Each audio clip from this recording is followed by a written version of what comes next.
성경 한 구절 보겠습니다. 미가서 미가 요절이죠. 5장 2절 보겠습니다. 5장 2절.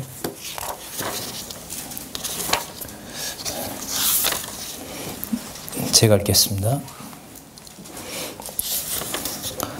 베들레헴 에브라다야, 너는 유다 족속 중에 작을지라도 이스라엘을 다스릴 자가 내게로 나올 것이라.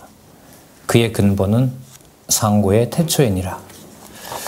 우리 교재는 성경 강론 12권 6489페이지 6489에 보시면 미가서에 대한 요절이 한쪽 가로 3번 선민의 결국에 대한 예언이 나타나고 있습니다. 그러면 이제 앞에 이가 있었을 텐데요. 이가 어디 내용이냐면 그 6489의 두 번째 줄에 보시면 요나서입니다. 요나서 전체 내용은 여호와 하나님께서 요나 선지자로 아수르의 결국에 대해 증언하도록 섭리하신 내용입니다. 이게 2번 내용이었죠. 그리고 1번이 뭐였냐면 에돔의 결국에 대한 내용이었습니다.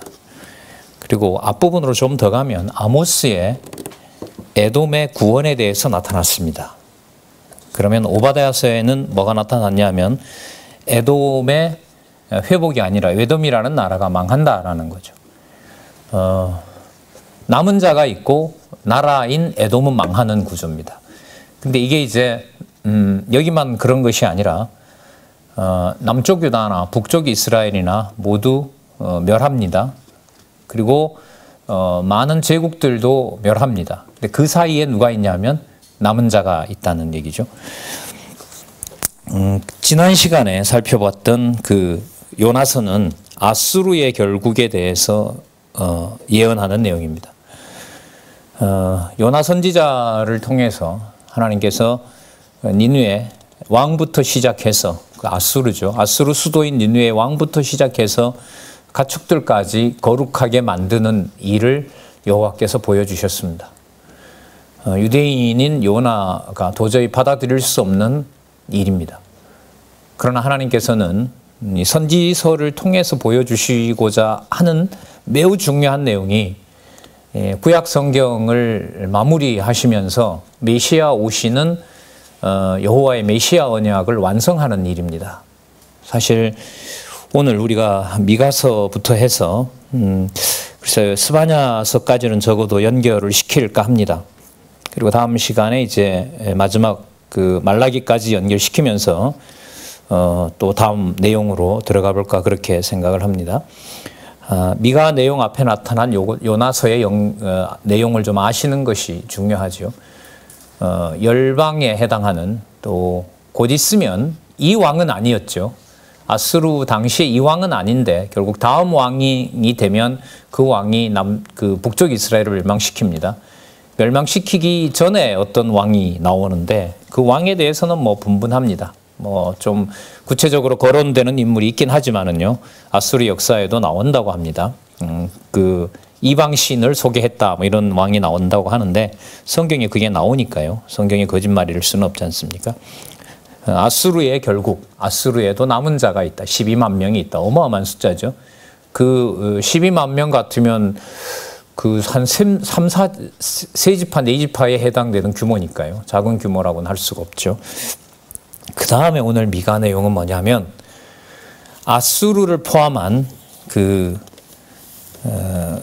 선민의 결국에 대한 예언이 여기 나타납니다. 제가 지금 뭐라고 얘기를 했냐면 아수르를 포함한 선민이라 그랬습니다. 그게 지난 시간에 나타났던 살펴봤던 요나서의 핵심 내용입니다. 그러니까 이걸 연결을 시켜 가야 되는 겁니다. 이게 아주 중요하다고 말씀을 자꾸 드리죠. 그럼 여기에 미가서에 나타난 선민이라고 했을 때 이 선민은 이방을 포함하고 있다. 앞부분에 요나서와 관계되고 또 멀리 가면 어디에 있었냐 하면 이사야서 마지막 부분에 보면 벌써 이방인들이 그 물건까지 거룩해지고 이방인들에게도 선지자가 아니라 대제사장을 준비해놨다는 약속 가지고 그걸 살펴봤습니다. 그래서 미가서에 나타난 선민의 결국이라고 했을 때 그 선민 속에는 누구를 포함한다? 앞부분에 나타난 아수르를 포함한다. 더 구체적으로는요. 그래서 요나서와의 연결성을 꼭 잡으셔야 됩니다. 단락을 그 세 단락으로 나누셨는데 6, 4, 8, 9에 보시면 1장에서부터 3장은 선민의 멸망입니다. 그 다음에 4장에서부터 5장을 보시면 선민의 회복입니다. 선민이 뭐 하기도 하고 뭐 하기도 해요? 멸망하기도 하고 회복하기도 한다는 거예요. 여호와께서 그렇게 하신다는 거거든요. 여호와 하나님께서 그렇게 하신다. 이게 중요한데 이 사실을 우리가 이제까지 살펴봤어요. 그러니까 유다도 북이스라엘도 망하게 하시고 남쪽 유다도 망하게 하시고 여러 제국들도 망하게 하는데 거기에 누가 있다는 겁니까?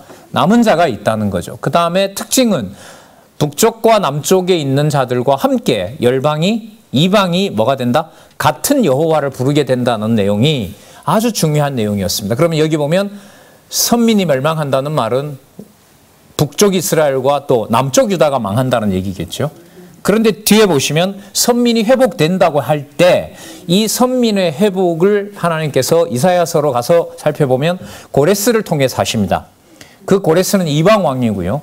이방의 특징을 가지고 있는 이방의 유대인의 전통을 벗어난 이방인에게도 해당되는 왕을 하나님께서 메시아로 준비하고 있는 겁니다. 그리스도가 이 사실을 모를 리가 없죠. 이 모든 내용들을 하나로 묶으시면서 당신의 사역을 이제 마태복음에서부터 시작을 하고 있는 겁니다. 그 연결성이 매우 매우 중요합니다. 자, 그 다음에 6장에서부터 7장을 보시면 패망과 회복이 나오죠. 그럼 앞부분을 요약하고 있는 거죠. 그러면 패망은 모든 이스라엘 자손들과 열방에 대해서 패망을 하고 그 사이에 누가 남아있냐면 하나님의 언약 자손이 숨어 있는 거죠.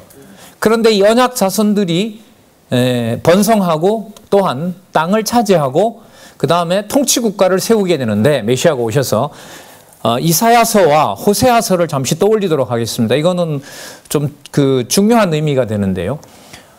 다윗처럼 혹은 솔로몬처럼 또 다른 왕들처럼 무기를 가지고 칼과 창을 가지고 땅을 정복하지 않습니다. 이게 매우 중요해요. 그리스도가 오셔서 그 칼을 든 자는 칼로 망한다라고 얘기를 하시는데 그 원천이 예수님께서 그때 만드신 게 아니에요. 이사야서 1장에 그게 나오고요. 호세아서 1장에 나옵니다. 다른 부분에도 나오고요. 그러니까 칼과 창을 쳐서 보습을 만든다는 거죠. 그 땅을 일구는 경작하는 일에 이스라엘과 이방이 함께 한다는 약속을 우리는 이사야서 1장에서 그리고 호세아서 1장에 가면 그게 나타나요. 호세아서 1장은 선지서에 마감하는 내용이죠. 그래서 그리스도가 와서 로마 군에게 항거해서 칼과 창으로 그 나라를 회복하는 구조가 아니에요. 그리스도는 그렇게 하실 수가 없어요. 그 복음 전하라고 칼과 총으로 위협하는 것은 메시아의 백성과 나라를 섭리해 가실 때 하나님께서 직접 하나님의 백성에게 칼을 쥐어주고 죽이면서 복음을 전하라고 하지는 않습니다. 매우 중요한 사실이라고 할 수 있습니다. 그러나 악은 악대로 하나님께서 분명히 뭐 하시냐면 심판하세요.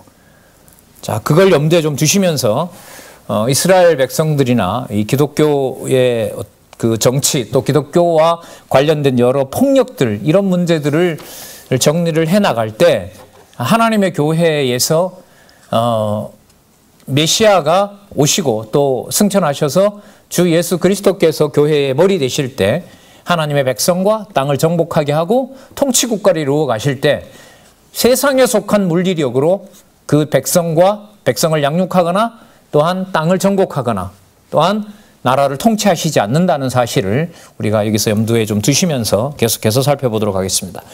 자, 6, 4, 8, 9에 보시면 지금 세 가지 말씀을 드렸죠. 그래서 제일 먼저 선민 멸망이 나옵니다. 그 다음에 선민의 회복이 나와요. 이게 이제 중요한 고리가 되는 거죠. 그 사이에 남겨놓은 자가 있다는 거죠.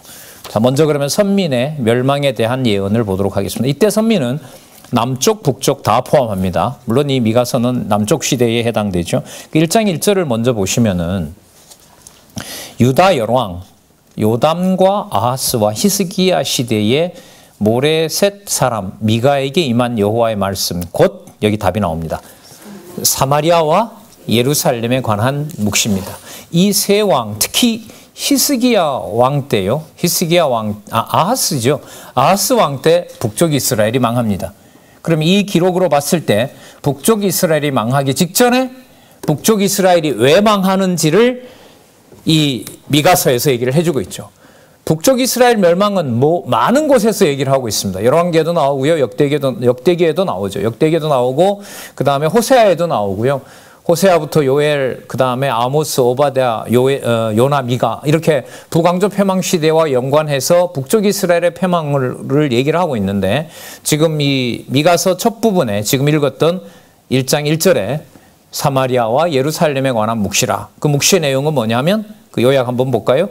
남북 왕조를 뭐로 인하여? 죄로 인하여 누가요? 여호와께서 멸하신다라는 예언이 거기에 나타나고 있습니다. 자, 이렇게 정지를 해버립니다.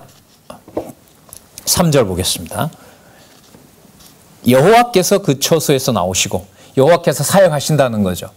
그러니까 이 비유를 가지고 좀 풀어보면 지성소에 계시는 게 아니고 이제는 뭐 하시겠다? 나오셔서 일을 하시겠다는 거예요. 무슨 일을 하러? 사마리아와 예루살렘을 뭐 하러? 멸망시키려고 나오신다는 거예요.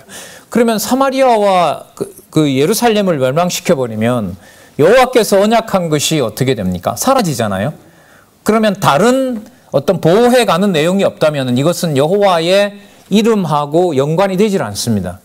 그래서 끝까지 읽어봐야 되는 거고요. 아까 미리 말씀드렸습니다마는 여호와께서 생각하고 계신 이스라엘, 이것을 영적으로 넘기는 고리가 바로 이 선지서라는 것을 누차 말씀을 드렸습니다. 3절, 여호와께서 그 처소에서 나오시고 강림하사 땅의 높은 곳을 밟으실 것이라. 5절 볼까요? 이는 다 야곱의 허물을 인하며 이스라엘 족속의 죄를 인함이라. 야곱의 허물이 무엇이뇨? 뭘 보면 알 수 있느냐? 사마리아를 보면 안다는 거죠. 이 사마리아가 그런 면에서 보면 아직 망하지 않았어요. 이제 멸망이 임박해 왔습니다. 그걸 누가 멸망시켰다고 그러냐면 여기 보시면 3절에 누가 하셨다? 여호와께서 하셨다는 거예요. 근데 어떻게 언약한 왕조를 저렇게 멸할 수가 있느냐? 이게 이제 납득이 안 되는 거죠. 이 비밀을 가르쳐 주지 않으면 절대로 알 수가 없어요. 마태복음부터 시작해서 요한계시록까지 실체적인 언약을 이루시고 또 성령께서 지금 이루어 가고 계시고 장차 그리스도가 오셔서 성취하실 내용에 대한 큰 그림을 여기에서 제시를 하지 못하면 이런 부분들을 전체적으로 설명하기는 쉽지는 않습니다. 자, 야곱의 허물, 이스라엘 족속의 죄를 인합니다. 야곱의 허물이 무엇이뇨? 사마리아가 아니뇨. 자, 읽었네요. 유다의 산당이 무엇이뇨? 어디라는 거죠? 그 예루살렘이 뭐가 됐다는 거예요? 산당이 됐다는 거예요. 그 솔로몬 때 이미 만들어 놓았던 거죠. 온갖 그 잡신들, 아주 사악한 그 신을 섬기는 것까지. 몰렉 제사 몇 차례 말씀드렸죠. 자기 백성을 결국 자녀들을 태워 죽이는 그 이방 제사에 참여하는 그 예루살렘을 얘기를 하는 겁니다. 6절 끝에 보시면 그가 기생의 값으로 모았은즉 그것이 기생의 값으로 돌아가리라. 그 더러운 걸로 채운 걸 전부 다 더럽게 만들어 버리겠다는 거죠. 자, 8절 한번 보시기 바랍니다. 참 매우 중요한 내용이 나옵니다. 그러므로 누가 애통한다 그러죠? 여기 내가가 미갈까요? 여호와 하나님일까요? 여호와 하나님입니다. 내가 애통하며 애곡하고 벌거벗은 몸으로 행하며 들깨같이 애곡하고 타조같이 애통하리니. 그러니까 사마리아와 예루살렘을 멸망시키는 것을 하나님이 막 박수치고 이게 아니에요. 그래요. 아파하시네요. 진짜. 9절에 보면 그러면 우리는 이런 반문을 할 수 있죠. 아플 바에 뭘 안 하면 돼요? 안 때리면 되죠. 그럼 안 때리면 누가 오실 수가 없어요? 실체인 당신의 이름으로 오실 메시아가 올 수가 없는 거예요. 그러니까 이걸 어떻게 인간들에게 적용을 하냐 말이죠. 언약하신 나라를 그 근본에서부터 갈아엎어버렸는데요. 이사야부터 계속 살펴봤지 않습니까? 그러면서 그리스도는 여기에 대해서 당신에게 쏟아질 이 약속을 온몸에 받으셔야 돼요. 그러니까 아버지의 뜻이 이루어지는 것하고요, 몸에 고통이 오는 것과는 각각 다 이루어져야 됩니다. 그리고 그것을 아버지께서 막 박수치고 있는 것이 아니라, 글쎄 하나님이 우신다고 하면 말이 좀 그렇죠. 그러나 아들에 대해서 아버지의 심정은 어떤 심정이었냐라고 묻는다면 미가서에 나타난 바로 8절 같은 경우가 비유이긴 하지만, 언어가 한계가 있긴 하지만 여기서 보여주고 있는 거죠. 제가 그런 질문을 받았는데요. 이렇게 어떤 그 신학교 교수님으로부터 받았는데, 약속하신 대로 그리스도를 십자가에 아버지가 내주셨다라고 하니까 아들을 십자가에 못 박는 그런 하나님을 믿냐고 저한테 반문을 이렇게 하시더라고요. 그럼 사단이 한 건 아니잖아요. 사단이 모든 걸 이끌어가는 건 아니지 않습니까? 성경을 다른 부분도 그렇지만 이 선지서 부분을 꼼꼼하게 읽어도요, 부분에 매여버리면 이게 답이 나오질 않습니다. 적어도 12권의 내용의 어떤 순서를 기본적으로 알고 계셔야 되고요. 그 나타나는 내용이 실체에다 무게중심을 두면서, 그래서 메시아가 오는구나라는 걸 확증을 하지 않으면 선지서는 부분 구절에 가서 이게 지금 멸망시킨다고 했다가 회복시킨다고 했다가 막 그게 교차하는 거예요. 그런 면에서 이게 쉽지는 않아요. 개념 하나가 12권의 권이라고 일단 표현을 하니까요. 호세아부터 시작해서 말라기까지 내용에 어떤 개념의 충돌도 일어나서는 안 됩니다. 그러니까 이 부분이 철저하게 모형적인 유대 나라를 반드시 멸하고, 또 모형적인 유대 나라 안에 있던 예루살렘 성전도 철저하게 멸해버리고, 그러면 유대인들의 눈에서 봤을 때는 뭐가 없는 거예요? 여호와 이름은 없는 거예요. 그 여호와 이름이 어디 있냐라는 불부짖음이 꼭 나와야 돼요. 우리 예레미야서에서 살펴봤지만 자녀가 자기 입속으로 들어가야 돼요. 그래서 누구 이름을 안 부를 수 없게 만들어 놓느냐? 여호와 이름을 안 부를 수 없게 만들어 놔요. 이걸 누구에게 그대로 적용을 하시고 이루신다는 거죠? 바로 메시아에게 이루신다는 거예요. 그걸 로마서 8장에 가면 성령께서 오셔서 성령께서 성도들로 하여금 말할 수 없는 탄식을 자아나게 한다는 말이죠. 우리가 마땅히 빌 바를 알지 못한다고 하시고 성령의 말할 수 없는 탄식으로 하나님의 교회가, 그 근거를 우리는 여기서 보고 있는 거예요. 이미 어디에서? 미가에서 누구의 탄식으로? 8절 나오잖아요. 이거 봤잖아요. 내가 애통하며 애곡하고 벌거벗은 몸으로 행하며, 이 그리스도가 당하실 내용 아니겠어요? 그러니까 자기 백성들이 멸망하는 처참한 상황을 여호와께서는 그게 누가 당하는 걸로 하고 보시는 거죠. 당신이 당하는 걸로 보는 거죠. 왜냐하면 당신이 한 내용이 무너지고 있는 거니까. 다윗 왕이가 영원하리라고 했던 약속이 지금 눈앞에서 어떻게 되고 있냐면 짓밟히고 있는 거 아니에요. 그리고 또 예루살렘 성전이 불에 타잖아요. 바벨론에 의해서. 누가 타는 거죠. 표현이 그럴 수밖에 없네요. 누가 타는 거예요? 여호와 이름이 타는 거죠. 그러면 성도들로서는 뭐라고 부를 수밖에 없어요? 여호와는 어디 계시냐라고 안 찾을 수가 없는 거예요. 그런 면에서 기도를 여호와께서 하게 하신다는 거죠. 어디까지는 우리가 하고, 어디까지는 여호와가 하고, 어디서부터는 내가 해야만 되고, 이런 게 안 맞는다는 거죠. 이 성경을 몰라서 그러는 겁니다. 이게 지난번에 이거 요나사하고 한번 비교를 해보세요. 이게 얼마나 이게 머릿속을 혼돈스럽게 하는가. 그 장차 북이스라엘을 멸망시키는 니느웨에는 12만 명을 여호와 이름을 간절히 부르게 하고 회개도 시키는데, 지금 미가서에 오면 수천 년, 적어도 한 2000년 안 되겠어요? 미가서 같으면 모세로 본다면, 아브라함으로 보면 1500년 전 사건인데, 1300년 전 사건인데, 자기 백성인 이스라엘과 그 사마리아도 결국 12지파 속에 다 들어가잖아요. 여호와의 언약 자손은 철저하게 누구 이름을 부르지 못하도록 해요. 여호와의 이름을 부르지 못하게 하는 거죠.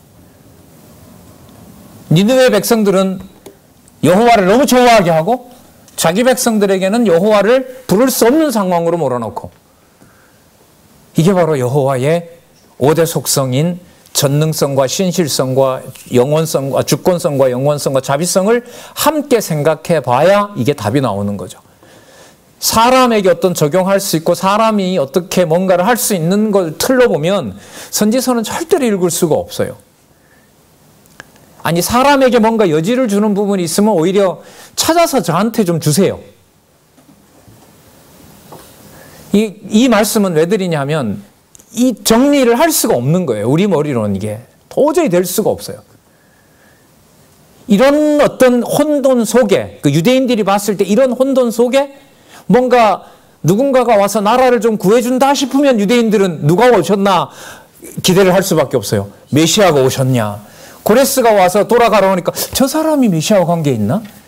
헬라 제국 때 와서 뭐 알렉산더가 돌아가라고 잘 대해주니까 저 사람인가? 로마 제국의 어떤 황제가 와서 잘 대해주니까 저 사람이 메시아인가? 아니 실제로 유대인들이 그렇게 부르기도 합니다. 그렇게 부르기도 해요. 그 역사서를 보면. 그리고 뭔가 좀 전쟁에 승리하는 반란군이라도 있는데 독립운동을 잘 펼치는 사람이 오면 아 저기 메시아가 왔는가 보다. 근데 아닌 거죠. 아닌 거예요. 그리고 진짜 여호와의 이름으로 메시아는 눈앞에서 뭐예요? 못 알아듣게 해서 예루살렘 성전이 망하듯이 그 메시아를 기다려왔던 메시아를 뭐하게 해요? 내치는 정도가 아니죠. 십자가에다가 못을 박도록 로마군에게 넘기는 겁니다. 우리는 안 그러겠지만.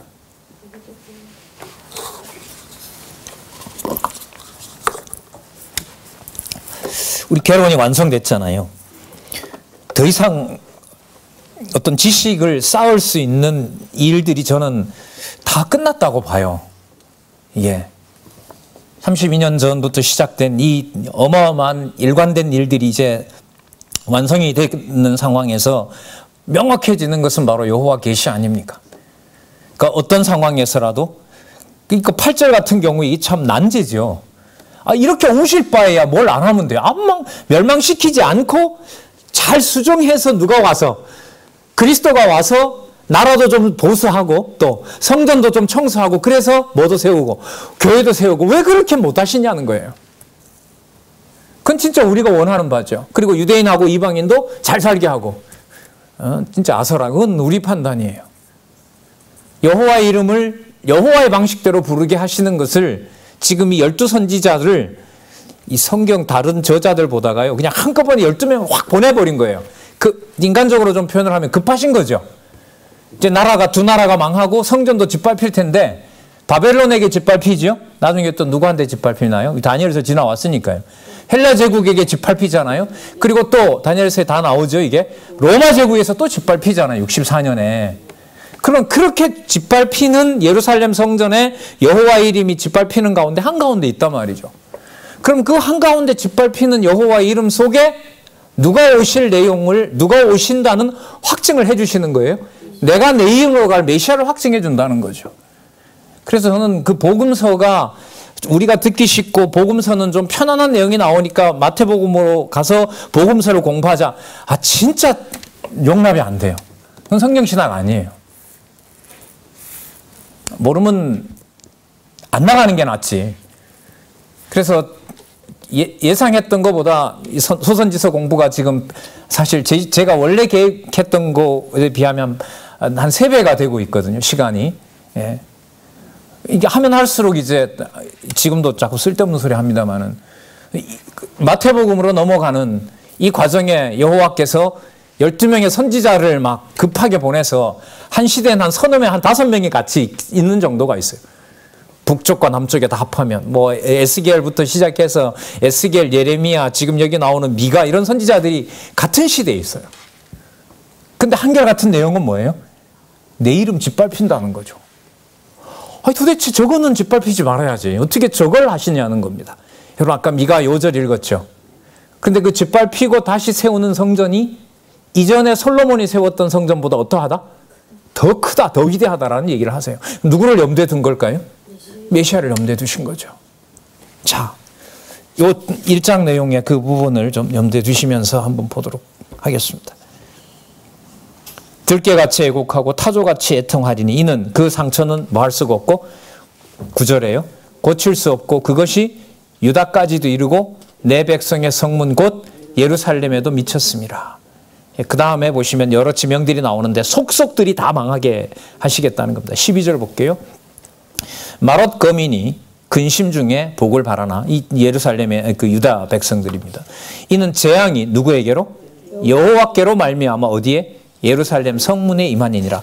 여러분 이런 말씀을 하질 않고 예루살렘에 재앙이 임하는 것과 이렇게 기록한 다음에 재앙이 임하는 것과 차이가 클까요? 아니면 작을까요? 엄청 큽니다. 왜? 누구 이름을 기억하고 못하고 문제가 되니까. 맞습니다. 맞습니다. 진짜 맞습니다. 이걸 우리 보고 관리하라는 것이 아니라 보혜사 성령께서 오셔서 관리하신다고 하시고 그리스도께서 구체적으로 요한복음 14장 15장에서 약속하고 가시는 거죠. 약속하신 대로 성령이 오셨고 매일매일 볼 수 있도록 해놓으셨고 이방인으로서 14절 보겠습니다. 그러므로 너는 가드 모레셋에 작별하는 예물을 줄지어다. 끝난다는 거죠. 악십의 짓들이 이스라엘 열왕을 속이리라. 마레사 검이나 내가 장차 너를 얻을 자 정복자를 내게 임하게 하리니 이스라엘의 영광이 어디까지요? 아둘람까지 이를 것이라. 그 아둘람 광야라는 거죠. 그러니까 광야까지 이스라엘의 영광이라는 것은 부정적인 의미입니다. 망하는 일을 통해서 여호와의 이름이 드러나는 일이 그 광야까지 다 드러난다는 거죠. 왜냐하면 광야로 다 도망가거든요. 나중에 시드기야도 이 광야로 도망가다 잡히는가 그러죠. 가서 잡혀서 눈을 빼버리잖아요. 바벨론. 자, 수치스러운 일이 일어난다고 얘기를 하죠. 대머리가 됐다라고 합니다. 그 16절 끝에 보면 그들이 사로잡혀 어떻게 됐다? 너를 떠났습니다. 예루살렘 떠난 겁니다. 자, 6494페이지. 죄악으로 패망한 후에, 이게 또 이게 나오네요. 죄악으로 패망한 후 누가요? 남은 자가 어디로? 고토로 돌아올 것을 예언합니다. 여러분, 그 선지서의 주어가 매우 중요하다고 그랬죠. 누가 오게 한다? 내가 한다. 내가. 자, 그러면 그거 좀 확인할게요. 2장 3절에 보시면 그러므로 여호와의 말씀에 내가 이 족속에게 재앙 내리기를 계획하나니 누가 하셨다? 여호와께서 하셨다. 4절 보겠습니다. 그때 너희에게 대하여 비유를 지어서 슬픈 내가를 불러 이르기를 우리가 온전히 망하게 되었도다. 그가 여호와께서입니다. 그가 내 백성의 산업을 옮겨 내게서 떠나게 하시며 우리 밭을 나누어 누구에게 줬다? 패역자, 침략자들에게 줬다. 그럼 누가 망하게 하신 것이다? 여호와께서 망하게 하신 것이다.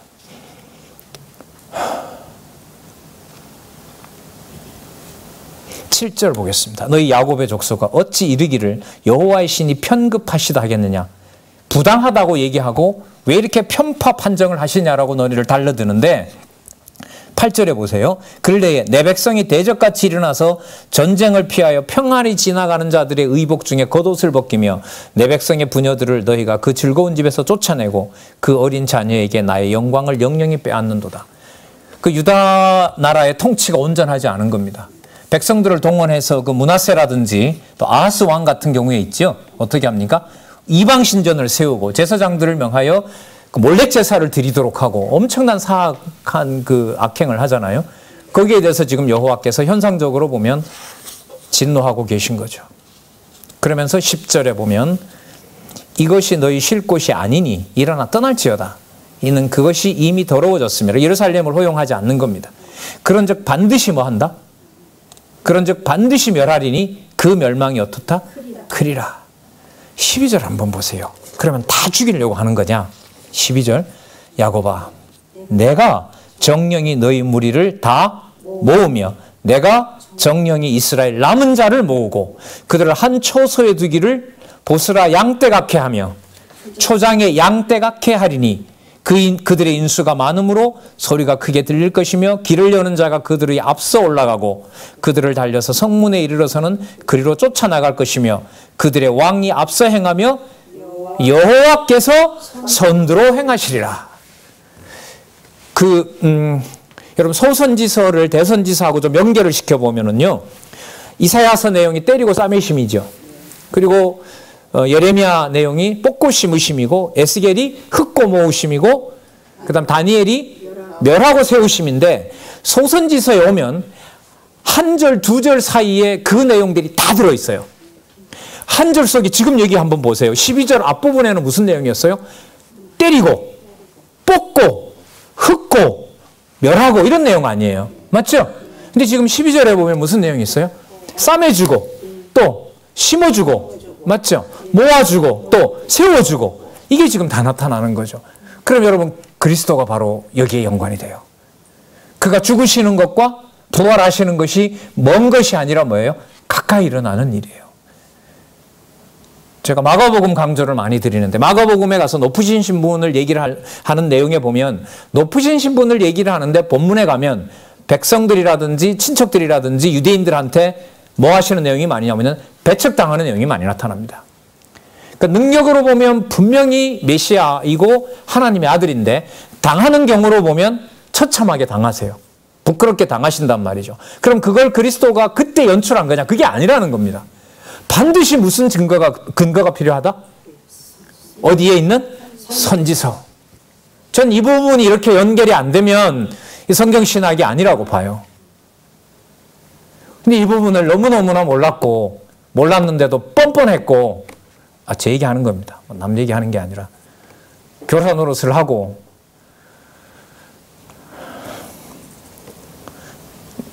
한 달 전에 출간된 책은 그게 맞았다. 그렇게 하는 것이 맞다라는 걸 증명해 준 거라고 보시면 될 것 같아요.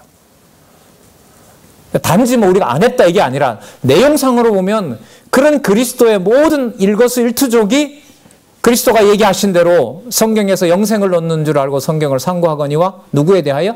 내게 대하여 증거한다. 그게 피상적이고 막연한 얘기가 아니라 선지서에 나타난 구절 하나하나가 전부 뭘 얘기해 준다?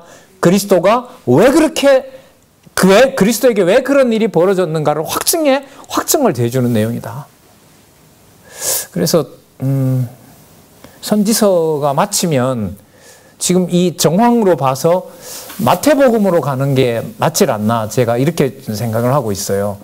그래서 새롭게 마태복음의 어떤 이 연결성을 선지서에 좀 초점을 맞추어서 살펴보고 선지서의 많은 인용들이 어떻게 마태복음에 와서 성령을 통하여 그렇게 기록하게 하셨는지 그렇게 한번 연결해 볼까 뭐 그런 고민도 지금 하고 있습니다.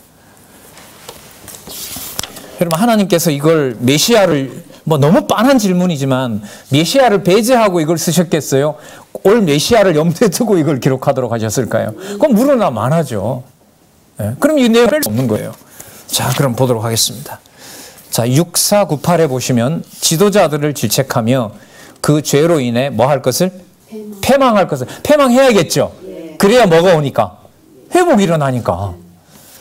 자, 어느 누구 하나 예외 없이 다 망해야 돼요. 3장 1절에 볼까요? 내가 또 이르노니 야곱의 두령들과 남북 모든 두령을 말합니다.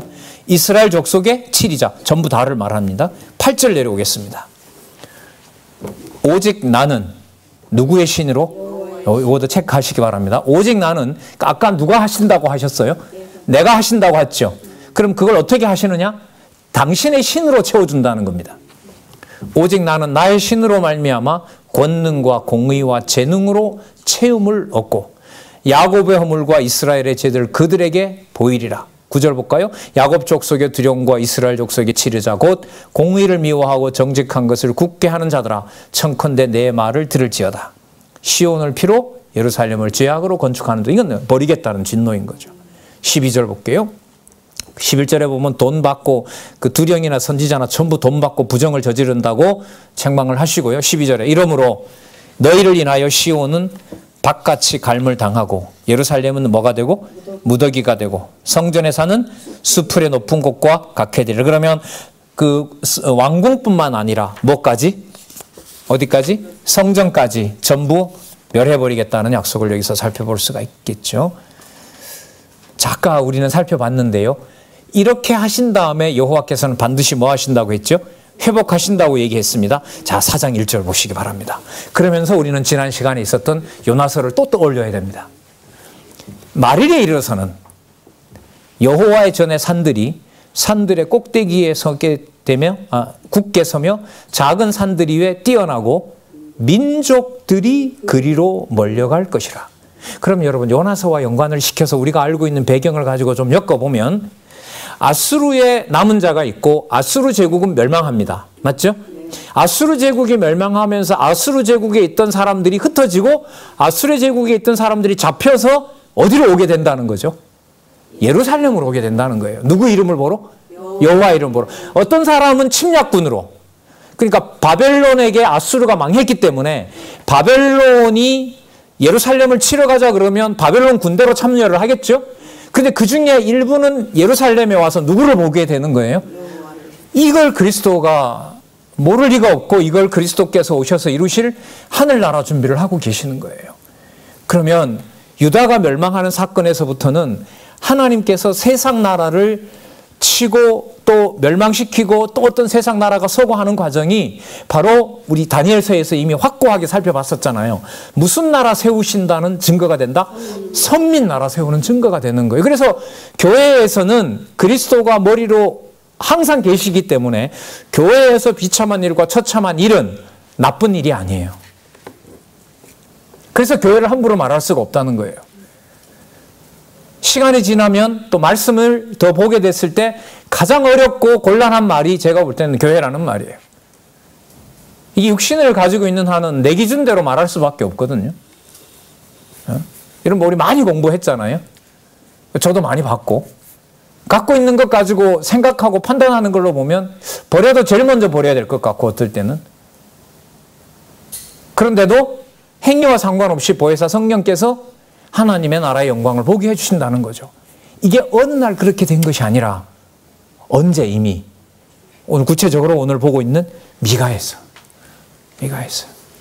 5장 가면 놀라운 얘기가 나오죠. 일단 이 부분 이방과 관련된 약속 보고요. 그 다음 한번 살펴보도록 그렇게 할게요. 2절 보겠습니다. 곧 많은 이방이 가며 이르기를 오라 우리가 어디에 올라가서 이게 가능한 일입니까? 이거 말이 안 되죠. 여호와의 산에 올라가서 야곱의 하나님의 전에 이르자 그가 그 도로 우리에게 뭐 한다? 우리가 그 길을 행하리라 하리니 이는 율법이 여러분 왜 반드시 시온에 가야 되냐 하면 이 약속 때문에 그래요. 왜 예루살렘에서부터 온 유대와 사마리아와 땅끝이냐? 미가서에 예언된 내용으로 보면 구원은 어디서부터 출발해야 돼요? 예루살렘에서부터 나와야 돼요. 그게 징조고 그게 표적인 거예요. 율법이 시온에서부터 나올 것이요 여호와의 말씀이 예루살렘에서부터 나올 것입니다. 3절 볼게요. 그가 많은 민족 중에 심판하시며 먼 곳 강한 이방을 판결하시리니 그 다음 보세요. 무리가 그 칼을 쳐서 뭘 만들고 이게 이루어질 나라예요. 그리스도가 이 나라를 세우시는 거죠. 무리가 그 칼을 쳐서 보습을 만들고 창을 쳐서 낫을 만들 것이며 이 나라와 저 나라가 다시는 칼을 들고 서로 치지 아니하며 다시는 전쟁을 연습하지 아니하고 각 사람이 자기 포도나무 아래와 자기 무화과 나무 아래에 앉을 것이라. 그들을 두렵게 할 자가 없으리니 이는 만군의 여호와의 입이 이같이 말씀하셨느니라. 5절 만민이 각각 자기 신의 이름을 빙자하여 행하되 오직 우리는 우리 하나님 여호와의 이름을 의지하여 영원히 행하리라. 6절 여호와께서 말씀하시되 그날에는 내가 저는 자를 모으며 쫓겨난 자와 내가 환난 받게 한 자를 모아 그 저는 자로 남은 백성이 되게 하며 멀리 쫓겨갔던 자로 강한 나라가 되게 하고 나 여호와가 시온산에서 이제부터 영원까지 그들을 치리하리라 하셨나니 왜냐하면 8절 너 양떼의 망대요 딸 시온의 산이요 이전 걷는 곳 딸 예루살렘의 나라가 누구에게로? 내게로 돌아오리라. 누구를 포함해서? 그렇죠. 여러 민족들 이방들을 포함해서. 이게 메시아가 오셔서 세우실 신령한 실체적 언약 자손 땅 통치 언약입니다. 그 사건을 우리가 이 시대에 이렇게 확연하게 보고 있고요. 자 그러면서 10절에 딸 시온이여 해산하는 여인처럼 애써 구로하여 나을지어다. 이제 지금 쉽게 구원이 이루어지고 메시아를 보내고 있어요? 아니면 잔인하고 무서운 광경이 따르고 있어요? 후자죠. 그러니까 지금 여기 보시면 뭐라고 얘기를 하시냐면 그렇죠. 해산하는 수고를 얘기를 하는 겁니다. 이제 내가 성읍에 나가서 들에 거하며 또 바벨론에까지 이르러 거기서 뭘 이룬다? 이게 말이 돼요? 바벨론은 남쪽 유다가 포로로 잡혀간 곳이죠. 근데 지금 다니엘서에도 그런 게 나오지만 지금 여기에 표현으로 보면 바벨론에까지 뭐가 이른다는 거죠? 다니엘을 하나님께서 왜 바벨론의 통치자로 세웠을까요? 바벨론에 이르러 거기서도 뭘 얻게 하려고? 맞습니다. 이렇게 보시면 돼요. 그래서 우리 저자를 통해서 여러분들 많이 들으시고 또 우리 선교회를 통해서 많이 보고 받으시지만 곳곳에서 한두 사람이라도 말씀을 세계에서 듣는 사건을 우리가 가볍게 여길 수가 없어요. 뭐 대륙처럼 한 적어도 20, 30명이 있어야 가고 서명되는 데는 비행기 값이 아까워서 못 가고 없으면 못 가지만 아까워서 못 갈 수는 없어요. 왜 이 약속들이 이루어지는데 그걸 어떻게 소홀히 할 수가 있겠어요? 여호와께서 거기서 너의 원수들의 손에서 뭐 하시라? 속량하리라. 그러니까 포로된 이후에 뭐 한다? 돌아오게 할 것이다. 13절 볼까요?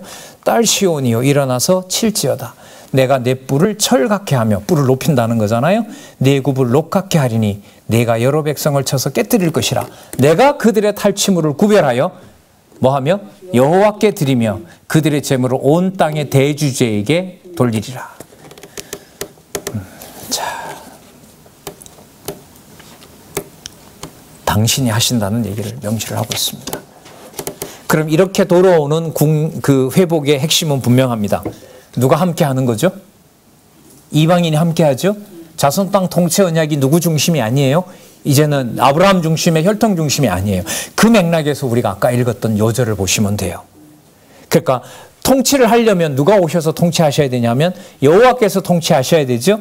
그래서 예루살렘에 태어난 왕자가 아니라 징조를 하나 보여주는데 바로 베들레헴 에브라다라고 칭호가 나옵니다. 그게 5장 2절입니다. 자, 5장 2절을 읽으시면서 지난 시간에 우리가 살펴봤던 요나서의 아수르의 결국을 배제하면 된다, 안 된다? 절대로 안 됩니다. 절대로 안 됩니다. 이 연결성을 우리가 이번 선지서 공부에서 꼭 찾으셔야 된다고 저는 말씀을 드리고 있는 겁니다. 5장 2절 베들레헴 에브라다야 너는 유다 족속 중에 작을지라도가 이렇게 강조가 되잖아요. 왕이 나오려면 큰 왕궁에서 나와야죠. 유다 족속 중에 작을지라도 이스라엘을 다스릴 자가 네게서 네게로 나올 것이라. 그러면서 근본을 밝힙니다. 아브라함의 후손인 여인의 뱃속이 아니라 그의 근본은 어디라? 상고의 태초니라. 영원한 세계에 내가 준비해 놓은 나의 메시아다 하는 거죠.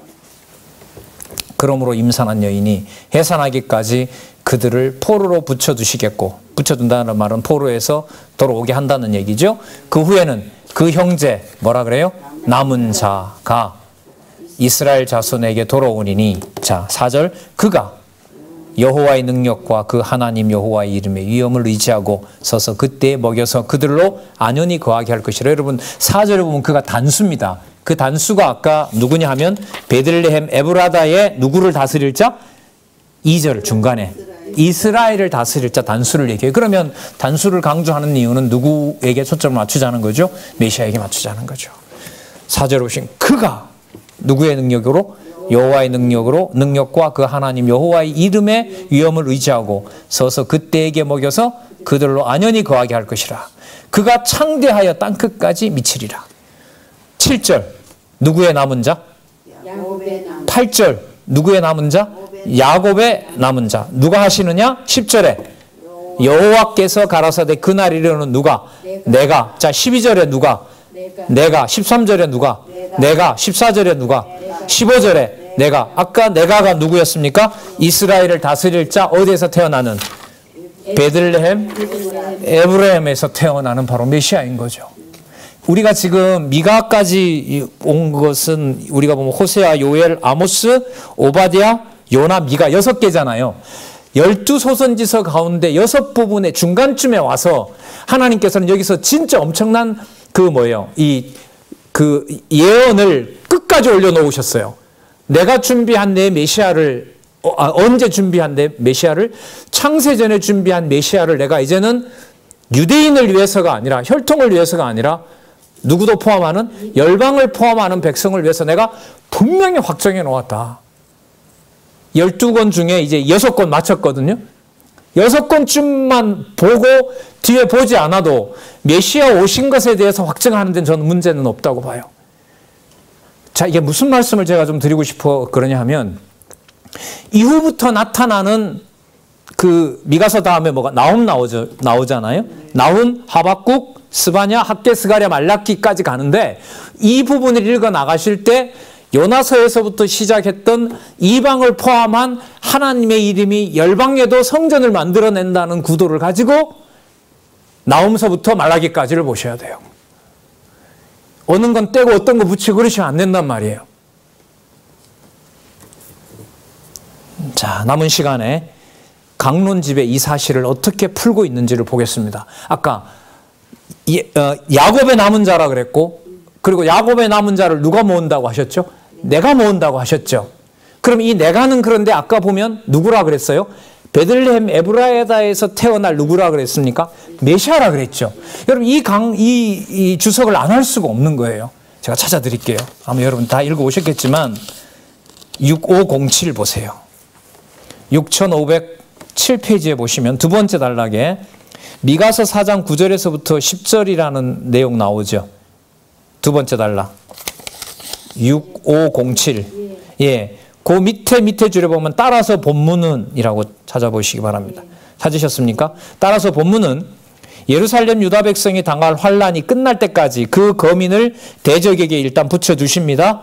그 환란이 끝난 후에는 유다 백성 중 살아남은 자가 이스라엘 자손과 함께, 잘 보세요. 이스라엘 자손과 함께입니다. 함께예요. 함께 흩어져 살던 이방 땅에서 고토로 돌아온 백성을 잘 보시기 바랍니다. 태초부터 계시는 누가? 메시아가 누구와 누구를 통해? 바사왕 고레스와 예를 들면 유다 지파들 누가 있을까요? 에스라, 느헤미야 같은 자들이죠. 또 유다 지도자들을 통해 여호와의 능력과 이름을 의지하여 평안히 살게 하시는데 그는 메시아가 부활 승천하셔서 누구를 보내요? 성령을 보내셔서 그 세력을 땅끝까지 미치게 하실 것이기 때문이라는 뜻으로 뭐한 거다? 예언한 거다. 여러분 이 내용이 놀랍지 않아요? 여러분 아직까지 메시아가 왔어요? 안 왔어요? 이 내용으로 보면 메시아가 오셨어요? 안 오셨어요? 안 오셨죠? 그럼 제가 다시 읽고 말씀을 드려볼게요. 태초부터 계시는 메시아가 바사왕 고레스와 유다 지도자를 통해 에스라 느헤미야가 빠릅니까? 예수 그리스도가 빠릅니까? 시간적으로 보면?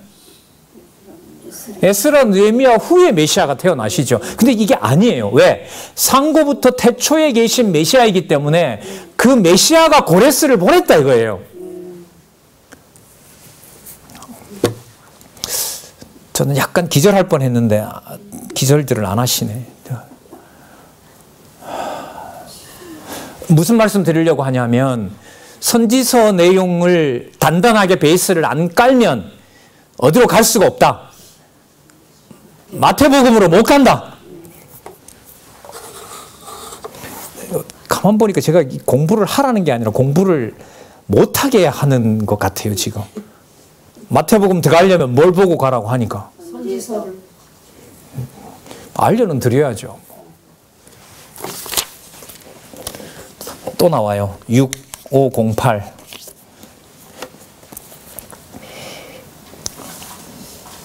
자, 첫 번째 단락. 밑에서부터 하나, 둘, 셋, 넷, 다섯, 여섯, 일곱 번째. 따라서라는 데가 나옵니다. 나옵니까? 자, 따라서 평안케 하는 누구는? 메시아는 누가 사역을 하세요? 메시아. 누구 때에? 미가 때에. 이걸 메시아가 하신다는 것을 얘기를 하고 있는 겁니다. 평안케 하는 메시아는 누가? 아수르가 유다 땅에 침입할 때에 많은 지도자와 왕들로 아수르를 쳐서 다스리게 하고 누가요? 메시아가. 맞아요? 맞죠? 주어가 평안케 하는 메시아가. 그 다음 아수르가 유다 땅에 침입할 때 건져준다는 뜻으로 예언한 것이다. 이는 메시아가 누구를 통해? 히스기야. 여러분 히스기야 다음에 메시아가 오세요. 메시아 오기 전에 히스기야가 있어요. 메시아 오시기 전에 메시아가 있잖아요. 근데 여기 보면 누가 누구를 시킨다고요? 메시아가 히스기야 왕을 통해 아수르가 유다 땅 예루살렘을 침입했을 때 물리쳐 망하지 아니하도록 섭리하신 사실로 이루어진 것이다. 이 말이 왜 나올까요? 베들레헴 에브라다에 태어날 그 메시아의 존재는 시간으로 보면 히스기야 다음에 오지만 그는 히스기야보다 어떤다? 앞선다. 그럼 고레스라는 인물에 대해서 우리가 이미 살펴봤었죠. 이사야에서. 그 고레스가 바로 장차 올 메시아에 대한 예표이기도 하지만 창세전에 계셨던 메시아가 누구를 시켜서? 고레스를 시켜. 이렇게 잘 들으셔야 돼요.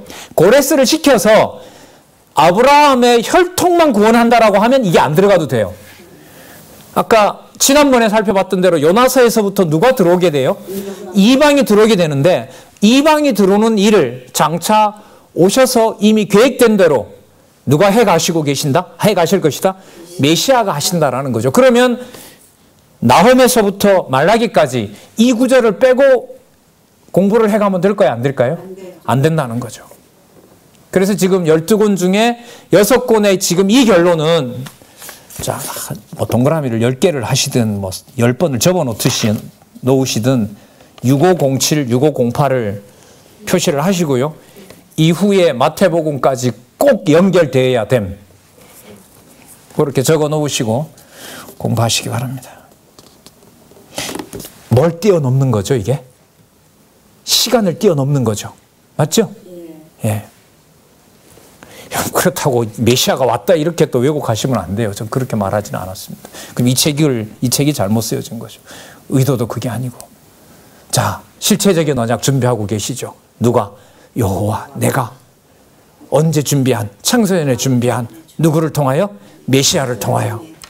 이걸 메시아가 오셔서 30년 동안 집에 있다가 세례 요한에게 세례를 탁 받으시면서 때가 딱 됐을 때, 아버지인 여호와 일을 시작했을 때, 그 일이 마태복음입니다. 그 일이 마태복음이에요. 이래도 이렇게 보면 참 아쉬움이 많죠. 과거 공부했던, 또 시간 보냈던 거. 뭐 하나님 하신 일이니까요. 더 철저하게 연결을 하시면서 어느 부분을 보더라도, 자, 6507과 6508은요. 제가 레이저를 안 가져왔는데요. 전체 그림 있죠. 여호와의 언약과 성취 섭리도를 영원적 언약 성취의 관점에서 창세기와 아직 그리스도가 오시지 않았지만 장차 분명히 오실 그리스도에 해당되는 실체적 언약 성취 전체를 보는 눈을 6507과 08에서 제시해 줬다고 보시면 돼요. 시간 세계에 매여 있는 이것으로부터 우리의 영혼을, 우리의 생명을 창세전과 심판 후까지 열어주는, 이 확신을 주는 아주 중요한 부분이라고 생각을 합니다. 예, 수고들 하셨습니다. 기도하겠습니다. 하나님 아버지 감사합니다. 감당할 수 없는 사실을 알려주십니다. 메시아가 육의 몸을 입으시기 전에 이미 당신이 오실 준비를 열방과 많은 제국과 또 남쪽 북쪽 이스라엘의 멸망을 통해서 준비하고 계신다는 이 짧은 내용, 너무나 깊이 있는 내용에서 하나님 또 한 번 놀라게 됩니다. 하나님, 감당할 수 없는 이 진리를 왜 이 시대에 받게 하셨는지 귀하게 여기게 하여 주시고 신중하게 하나님 잘 보존할 수 있도록 지혜와 총명을 허락해 주시기를 간절히 소원합니다. 예수님의 이름으로 기도드렸습니다. 아멘.